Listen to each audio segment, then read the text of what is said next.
Yes, hello students.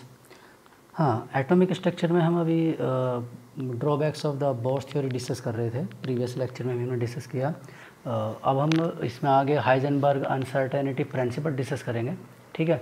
But before that हम क्या कर रहे हैं, एक स्पेक्ट्रम वाला पॉइंट हम देख रहे हैं। उसमें हमने लिखा हुआ था ये कि स्पेक्ट्रम क्या होता है, एमिशन स्पेक्ट्रम होता है, ठीक है, और एटॉमिक एमिशन स्पेक्ट्रम होता है कि लाइट वो क्या करता है, एक्साइटेड एटम रिलीज़ करता है और उसे हम कहाँ देखते हैं, ब्लैक कलर की फोटोग्राफिक प्लेट पर ऑब्जर्व करते हैं। एक होता है atomic absorption spectrum, atomic absorption spectrum, ठीक है। तो एटॉमिक एब्जॉर्प्शन स्पेक्ट्रम क्या होता है, हम क्या करते हैं, वाइट फोटोग्राफिक प्लेट लेते हैं और एटम को, या ये हम क्या है कि एब्जॉर्प्शन स्पेक्ट्रम दोनों के लिए है। Absorption spectrum is for atom as well as for molecules. But हम एब्जॉर्प्शन स्पेक्ट्रम को मेनली किसके लिए यूज़ करते हैं, मॉलिक्यूल्स के लिए यूज़ करते हैं। मीन्स एब्जॉर्प्शन स्पेक्ट्रम, मैं यहाँ लिख देता हूँ,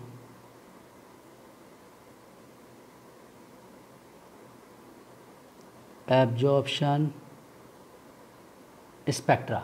absorption spectra mainly used for molecules, molecules के लिए मेनली यूज़ करते हैं under the name of and, या एंड लिख देते हैं, and it is known as band spectrum. It is known as band spectrum, इसे बैंड स्पेक्ट्रम कहा जाता है, ठीक है। यहाँ पर भी लिखा हुआ था हमने बैंड स्पेक्ट्रम, ठीक है। तो यहाँ से हम इसे हटा देते हैं, हम इसे बैंड स्पेक्ट्रम यहाँ से हटा देते हैं अब, ठीक है। तो ये डार्क लाइन्स हैं, तो यानी कि ये क्या है, लाइन स्पेक्ट्रम है। डार्क लाइन मतलब लाइन स्पेक्ट्रम, ठीक है, ये लाइन स्पेक्ट्रम है। और ये सब्सटेंस क्या है, यहाँ पर एटम है, एटम, ठीक है। तो एटम क्या कर रहा है, रेडिएशन एब्जॉर्ब कर रहा है एटम, और उन रेडिएशंस में से सम रेडिएशन वो क्या कर रहा है, एब्जॉर्ब कर रहा है, और कुछ को क्या कर रहा है, only few electromagnetic radiation remains, some are absorbed और few when these radiations observed on white photographic plate, these shows as lines, dark lines. It is known as line absorption spectrum. It is known as line absorption spectrum, ठीक है। और band spectrum किस तरह से बनेगा, band spectrum missing line होती है, missing from the black photographic plate, ठीक है। तो जैसे ये है, ये लाइंस हैं और ये ब्लैक फोटोग्राफिक प्लेट है,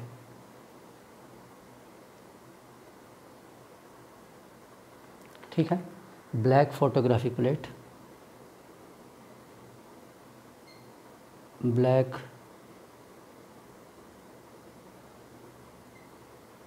फोटोग्राफिक प्लेट, ठीक है। अब ये रेडिएशंस जो होते हैं, non radiations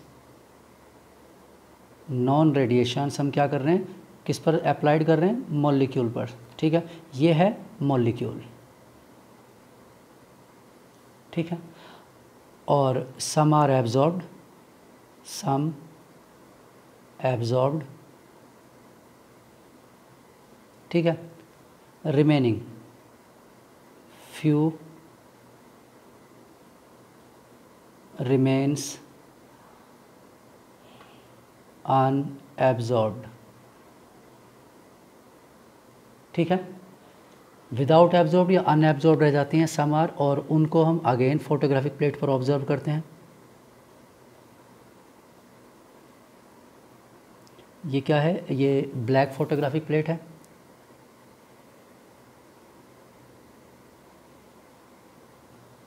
black photographic plate, ठीक है। और इस पर क्या है, इस तरह से, ठीक है।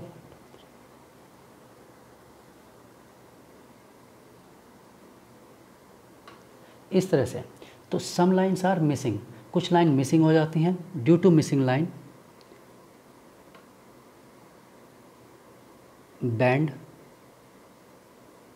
और gap due to some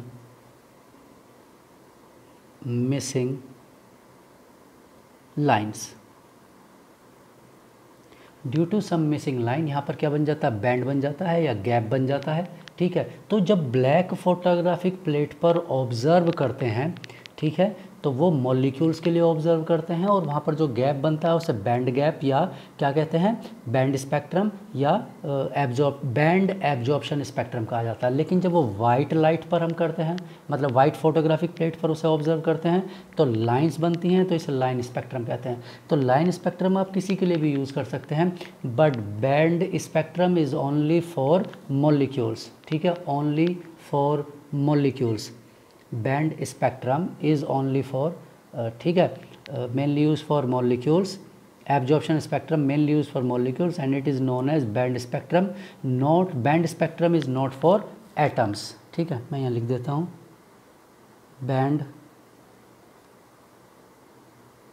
spectrum is not for atoms.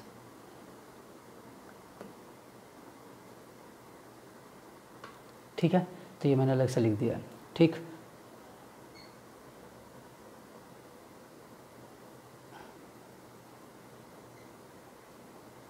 Source, ये सोर्स ऑफ रेडिएशन है। ठीक है, और ये आगे पास करेगा, तो इस तरह से ये, तो यहाँ पर एब्जॉर्प्शन स्पेक्ट्रम क्या है, दो कैटेगरी में डिवाइड हो गया एब्जॉर्प्शन स्पेक्ट्रम। एक डिवाइड हुआ atomic absorption spectrum. Atomic absorption spectrum is also known as line spectrum. Atomic वाला जो होता है ये लाइन स्पेक्ट्रम होता है। Atomic absorption spectrum also known as line spectrum. ठीक है, इसे लाइन स्पेक्ट्रम भी कहा जाता है, atomic absorption spectrum. Atomic absorption spectrum also known as line spectrum. लेकिन जो मॉलिक्यूल्स के लिए यूज़ होता है उसे क्या कहते हैं, बैंड स्पेक्ट्रम कहते हैं। ठीक है, वो लाइन स्पेक्ट्रम भी होता है, मतलब मॉलिक्यूल्स के लिए आप ऐसा समझिए कि मॉलिक्यूल्स के लिए दोनों यूज़ हो सकते हैं। मॉलिक्यूल जैसे यहाँ पर लिखा है, ठीक है, ये एटम और मॉलिक्यूल। ठीक है, और यहाँ सिर्फ क्या लिखा है, मॉलिक्यूल, नॉट एटम। यहाँ मॉलिक्यूल है लेकिन एटम नहीं है। ठीक है, तो मैंने ये क्लियर लिख लिया, आप थोड़े से इसे वाइडली लिख लेना, समझ गए। तो यानी कि एटॉमिक मतलब एब्जॉर्प्शन स्पेक्ट्रम एटम्स के लिए भी होता है और मॉलिक्यूल्स के लिए भी होता है। और एक एब्जॉर्प्शन स्पेक्ट्रम जो होता है जिसे लाइन स्पेक्ट्रम कहते हैं, it is for all, atom molecules की सभी के लिए है। But band spectrum is only for, जो यानी जो ब्लैक प्लेट पर ऑब्जर्व करते हैं, ब्लैक प्लेट पर ऑब्जर्व करते हैं। ठीक, ये ब्लैक फोटोग्राफिक प्लेट है। ठीक है, वो तो पता ही ऑब्वियसली दिख ही रहा है, ब्लैक फोटोग्राफिक प्लेट। ठीक है, तो ब्लैक फोटोग्राफिक प्लेट पर जब ऑब्जर्व करते हैं एब्जॉर्प्शन वाले को, तो वो बैंड स्पेक्ट्रम होता है और उस बैंड स्पेक्ट्रम को केवल मॉलिक्यूल्स के लिए ही यूज़ करते हैं। ठीक, चलिए, तो ये याद रखना, मैं इसका फ़ोटो आपको सेंड कर दूँगा। नेक्स्ट, इसके बाद हमारा एक नेक्स्ट ड्रॉबैक था, क्या था वो, हाइजेनबर्ग अनसर्टेनिटी प्रिंसिपल। ठीक है,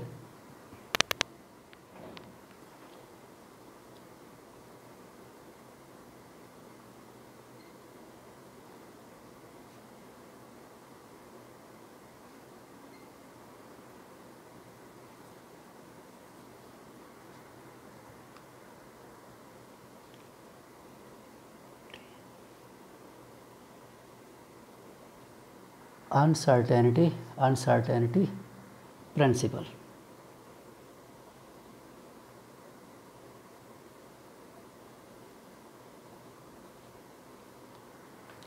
ठीक है, और क्या होता है वो तो हम इसे पहले लिख चुके हैं, दोबारा लिख लेते हैं। It is not possible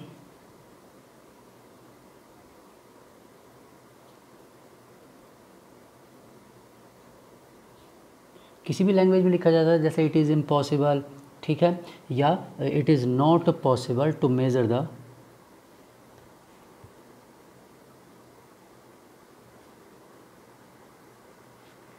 precise, exact word लिख सकते हैं, एक्यूरेट वर्ड लिख सकते हैं, प्रिसाइज वर्ड लिख सकते हैं।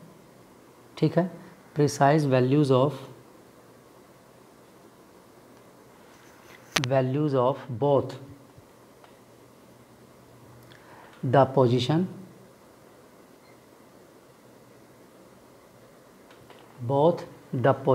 and the momentum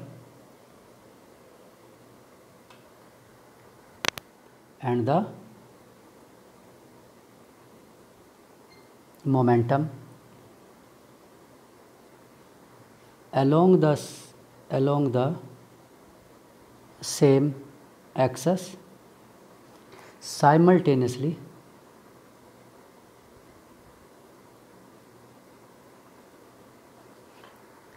for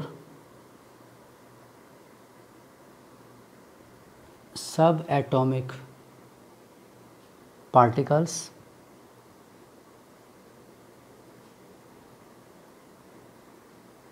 such as electron,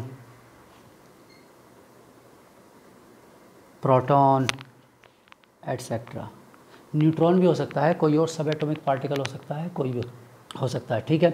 ये है क्लियर। तो ये हाइजेनबर्ग का, पहले मैंने कहा ना इट इज़ इम्पॉसिबल टर्म्स में भी लिख सकते हैं, इट इज़ नॉट पॉसिबल ऐसे भी लिख सकते हैं। जो पहले लिखा था एग्जैक्ट एक्यूरेट वैल्यू वो भी लिख सकते हैं, प्रिसाइज वैल्यू भी लिख सकते हैं, दोनों ही करेक्ट हैं, ठीक है। अब इसे मैथमेटिकल फॉर्म में लिख लेते हैं कि ये क्या है mathematically. If delta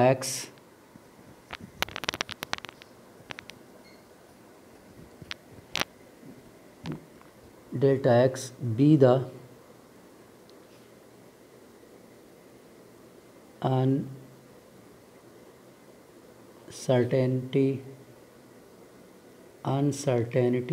uncertainty in measurement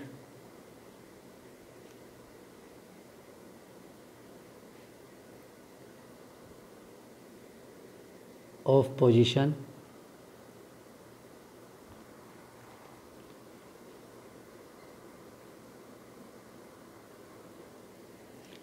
and delta p be the uncertainty in momentum, ठीक है। then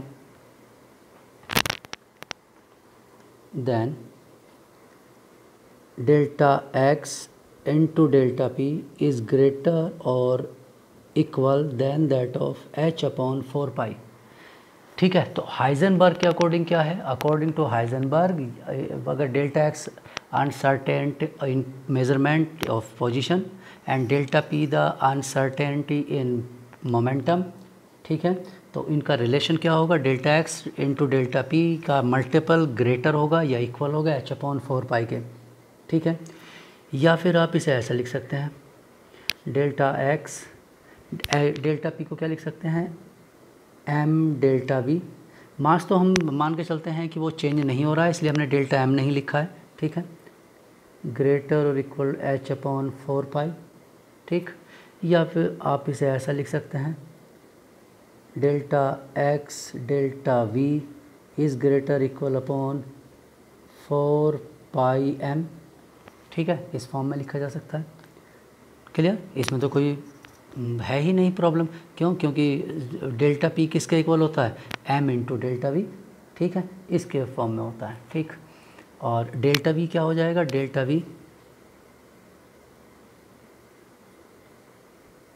V is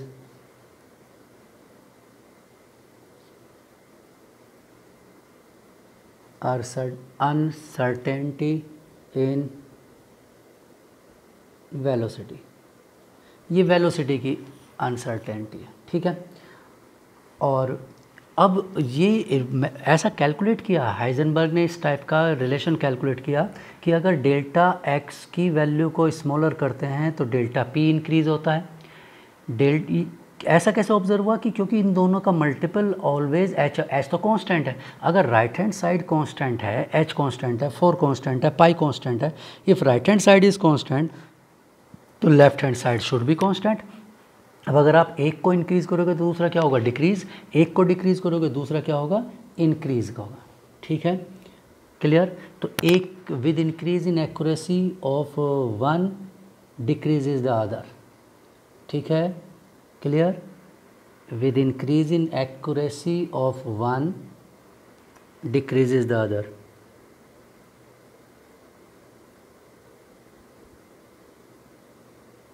increases in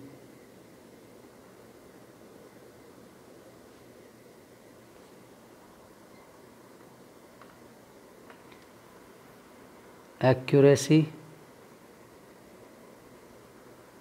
with one decreases the other, decreases the other one, ठीक है। एक को एक्यूरेसी को आप इंक्रीज करेंगे, दूसरे में क्या हो जाएगी वो डिक्रीज। क्यों? क्योंकि मल्टीपल तो क्या रहना है, कांस्टेंट के इक्वल ही रहना है। इसे अदर फॉर्म में भी लिखा जाता है, ठीक है। फॉर another conjugate pair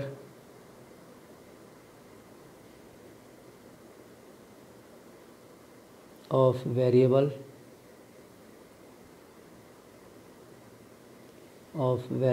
ठीक है। अदर फॉर्म में भी लिखते हैं, कभी कभी पूछ लेते हैं, जैसे एनर्जी और time, delta E and delta T is greater और इक्वल h/4π, ठीक है, फॉर एनर्जी एंड टाइम, ठीक है।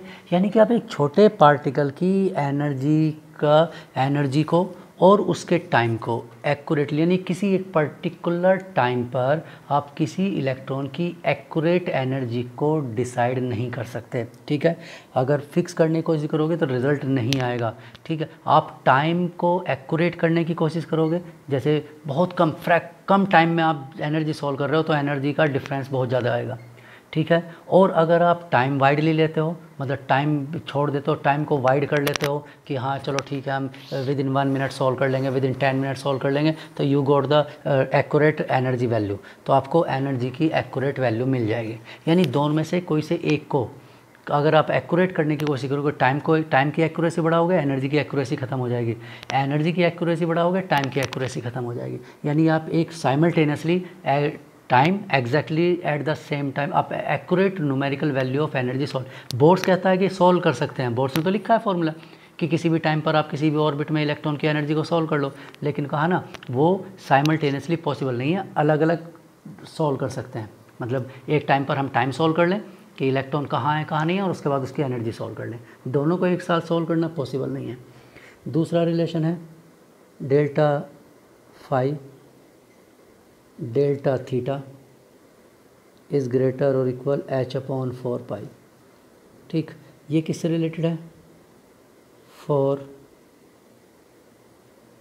Angular motion. अभी हम थीटा और फाई के बारे में पढ़ेंगे, ठीक है। ये 3D से रिलेटेड है, एंगुलर मोशन 3 डायमेंशनल मूवमेंट से रिलेटेड है, ठीक है। तो 3 डायमेंशनल मूवमेंट में इलेक्ट्रॉन का जो भी थीटा एंगल होगा, ये जेड के रेस्पेक्ट में होता है, जेड एक्सिस के रेस्पेक्ट में थीटा एंगल, और दूसरा होता है फाई एंगल, ये एक्स वाई प्लेन के रेस्पेक्ट में होता है, with respect to X Y plane, ठीक है। तो अब अगर आप एक की एक्यूरेसी को इंक्रीज़ करेंगे तो दूसरे की एक्यूरेसी क्या हो जाएगी, ख़त्म हो जाएगी। यानी कि आप एक ही टाइम, मतलब इन दोनों एंगल को एक्यूरेटली एक पर्टिकुलर साइमल्टेनियसली एक ही टाइम पर सॉल्व नहीं कर सकते। आप अगर इसे एक्यूरेट सॉल्व करोगे, जेड के अलोंग से सॉल्व करना चाहोगे तो एक्स वाई के अलोंग आपको एक्यूरेट नहीं मिलेगा, ठीक है। तो दो में से कोई एक ही एक टाइम पर सॉल्व कर, अलग अलग तो सॉल्व कर सकते हैं, मैंने कहा ना आप टाइम अलग कर दीजिए, एक बार जेड के अलोंग सॉल्व कर लो और एक बार एक्स वाई के अलोंग सॉल्व कर लो, बिल्कुल करेक्ट आंसर आएगा। बट दोनों को एक साथ सॉल्व करने की कोशिश करोगे तो पॉसिबल नहीं होगा, ठीक है, क्लियर। अब ये ऐसा क्यों होता है, ठीक, वो हम लिख लेते हैं एक्सप्लेनेशन इसका क्यों है और इसका मैथमेटिकल रिलेशन कैसे आता है। ये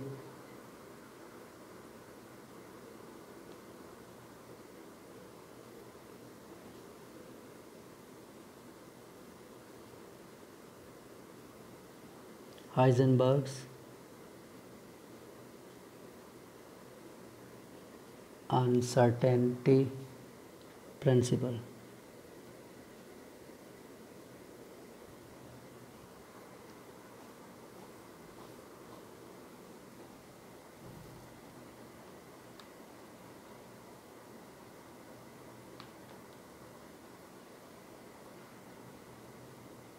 ठीक है। अब देखिए ऐसा क्यों हो रहा है, मतलब हम दोनों को साइमल्टेनियसली सॉल्व क्यों नहीं कर सकते हैं, ठीक, उसे ज़रा हम देख लेते हैं। ठीक है, हम क्या करते हैं, एक लैंग्वेज से इसे समझ लेते हैं। ठीक, देखिए मान लेते हैं a photon of light strike on a particle of comparable size, मतलब ये लार्ज साइज़ का पार्टिकल है, लार्ज साइज पार्टिकल, ठीक है, and radiation strike to it. ठीक है, ये फोटोन है, फोटोन ऑफ लाइट। ठीक है, तो जब ये स्ट्राइक करेगा पार्टिकल और रीजनेबल साइज़ है, लार्ज साइज पार्टिकल है, ठीक है, its position and velocity will not be altered by that of light photon. ठीक है, large size particle, photon strike with large size particle, ठीक, और ये पार्टिकल क्या कर रहा है, मान लो इस डायरेक्शन में मूव कर रहा है, ठीक है, पहले से इस डायरेक्शन में मूव कर रहा है, तो ये इसी डायरेक्शन में मूव करता रहेगा। ठीक है, मूव इन सेम डायरेक्शन। ठीक, तो क्या होगा इसमें, there is no change, its position, ठीक है, एंड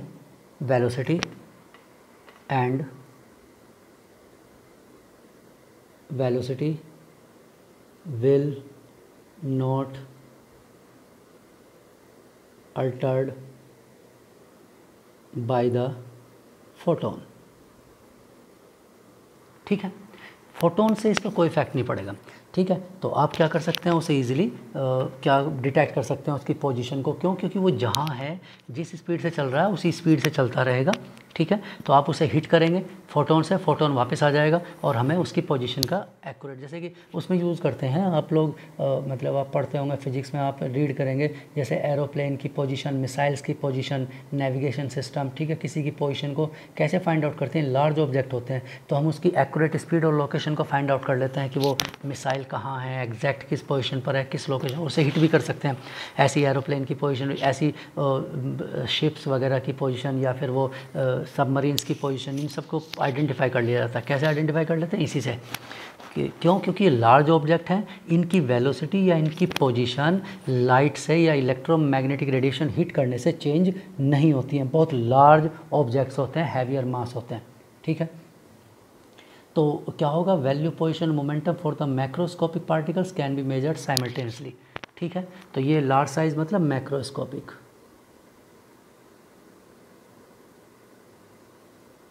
तो मैक्रोस्कोपिक पार्टिकल्स को आप क्या कर सकते हैं, आप इजीली सॉल्व कर सकते हैं मैक्रोस्कोपिक पार्टिकल में।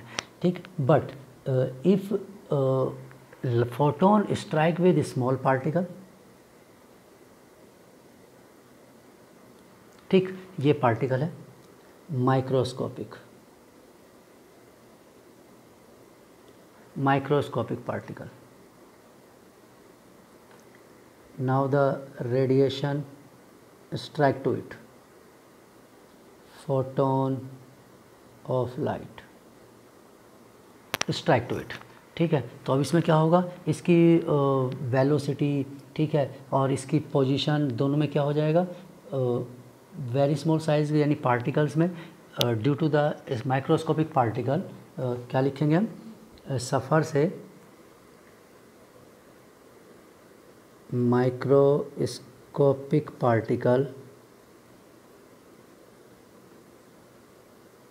माइक्रोस्कोपिक पार्टिकल सफ़र से change in its velocity and path, उसकी वेलोसिटी में और पाथ में क्या हो जाता है, चेंज आ जाता है। यानी कि जो ये इलेक्ट्रॉन किसी एक पर्टिकुलर डायरेक्शन में जा रहा था, अब ये उस डायरेक्शन में नहीं जाएगा। ठीक है, उसमें क्या हो जाएगा, चेंज हो जाएगा। ऐसा क्यों हो जाता है,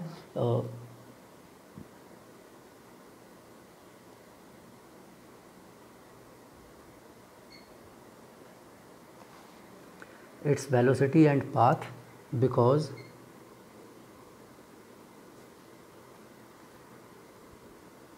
इलेक्ट्रॉन और माइक्रोस्कोपिक पार्टिकल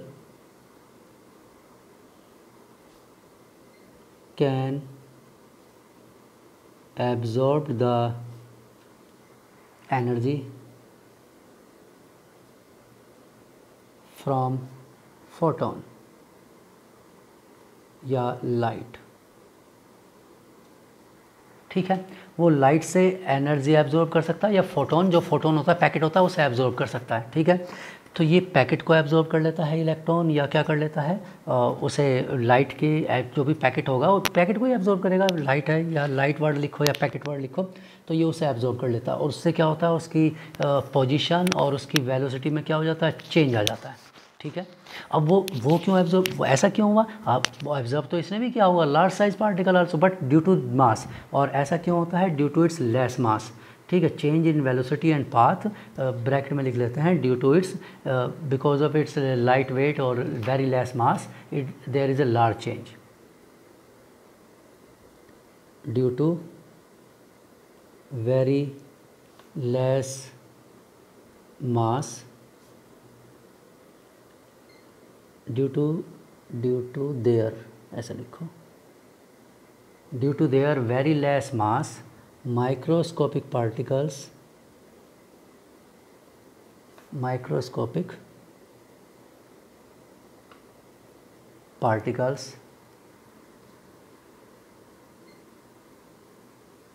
सफ़र्स, पार्टिकल्स है, माइक्रोस्कोपिक पार्टिकल लिख देते हैं, microscopic particle suffers a large change. ठीक है, suffers a large change in their velocity and position. ठीक है, उनकी पोजीशन या उनकी वेलोसिटी में क्या होता है, लार्ज चेंज होता है। ठीक है, क्यों, क्योंकि उनका मास क्या है, बहुत कम है। जबकि लार्ज पार्टिकल में अगर चेंज होता भी है तो चेंज क्या होगा, नेग्लिजिबल चेंज होगा।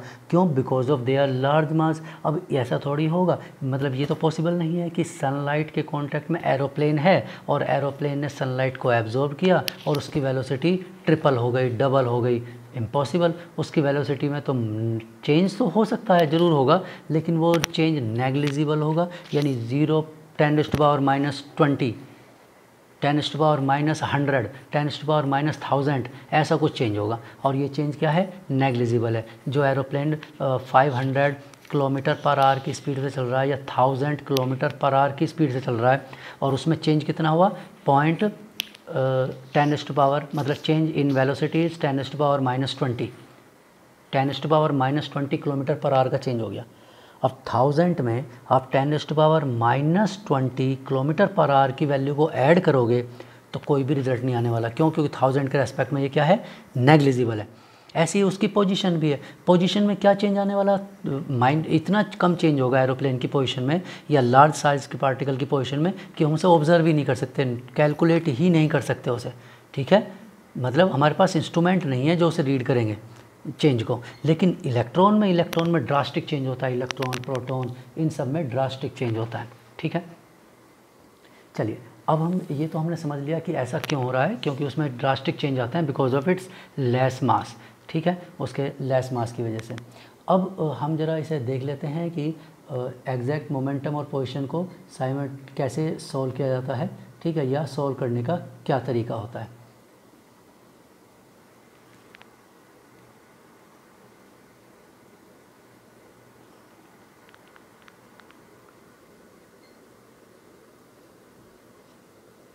When a photon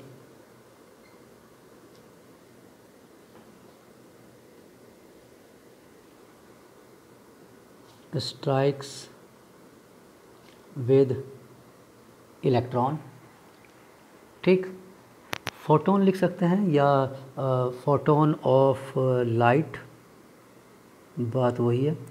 strike with electron then delta X is directly proportional to lambda. ठीक है, लैम्डा क्या है, लैम्डा इज़ द वेवलेंथ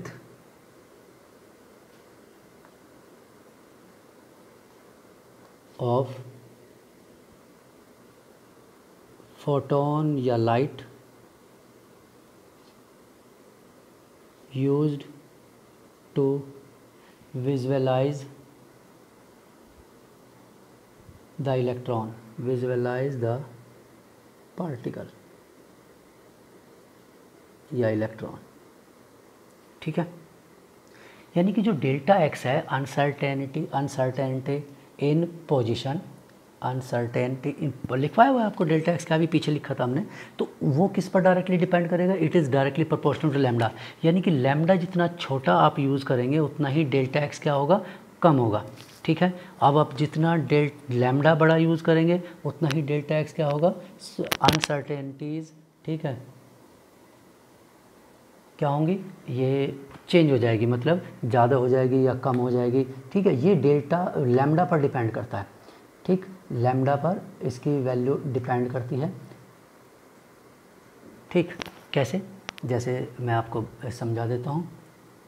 ये एक्चुअल में क्या होता है कि वेवलेंथ मैच करनी चाहिए, जो लाइट हम यूज़ कर रहे हैं उसकी वेवलेंथ पार्टिकल से मैच करनी चाहिए। ठीक है, तो लार्ज ऑब्जेक्ट में तो वो इजीली फिट हो जाता है, लार्ज वैल्यू जो होती है। ठीक है, अब मैं इसमें समझाता हूँ आपको।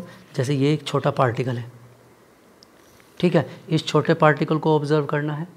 ठीक, ये इस छोटे पार्टिकल को ऑब्ज़र्व करने के लिए इसकी वेवलेंथ इससे कोलाइड करनी चाहिए, मतलब wavelength should match the size of the particle, wavelength should match with the size of particle. Wavelength आपको पता है क्या होती है, वेवलेंथ दो क्रस्ट या दो ट्रफ्स के बीच का डिस्टेंस होता है, या आधा क्रस्ट आधा ट्रफ, आधा क्रस्ट आधा ट्रफ। ठीक है, तो अगर हम क्या करते हैं, लार्ज लॉन्ग वेवलेंथ यूज़ करते हैं, लॉन्ग वेवलेंथ, तो लॉन्ग वेवलेंथ का क्या होगा, ये आधा ट्रफ मतलब और आधा क्रस्ट, ये है, ये लैम्डा होता है।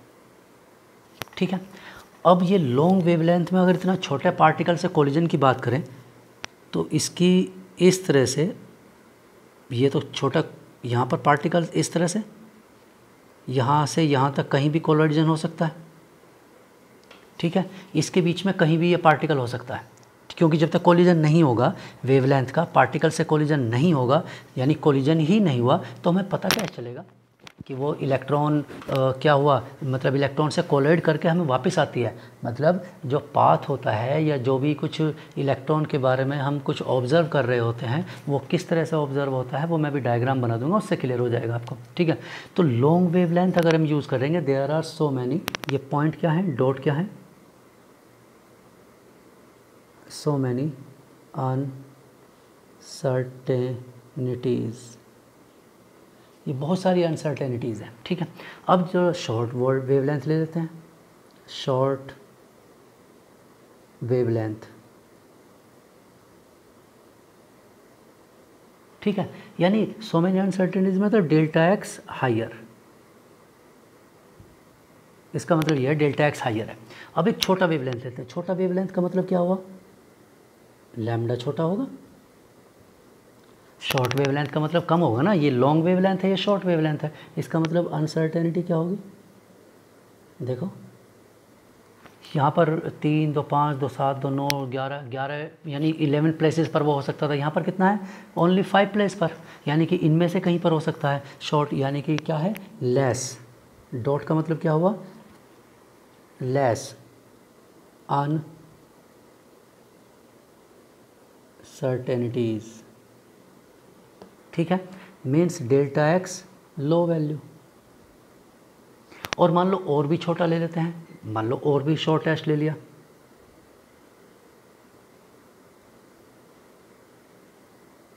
शॉर्टेस्ट वेवलेंथ लिया, तो मान लो हमारे पास ये इस तरह से ऐसे छोटा सा है। ठीक है, और भी छोटा बना देते हैं, चलो इस तरह से। तो अब देखो अनसर्टेनिटी क्या रह गई, सिर्फ 2 ही। ठीक है, समझ गए, इस तरह से। तो जितना छोटा लेते हैं डेल्टा एक्स की वैल्यू उतनी ही कम होती है। ठीक है, अब आप कहेंगे कि ये वेवलेंथ से कोलिजन क्यों ज़रूरी है, वेवलेंथ से कोलिजन इसलिए ज़रूरी होता है, ठीक है, किसी भी पार्टिकल का, ठीक, या ये माइक्रोस्कोपिक पार्टिकल, ये है माइक्रोस्कोपिक पार्टिकल, माइक्रोस्कोपिक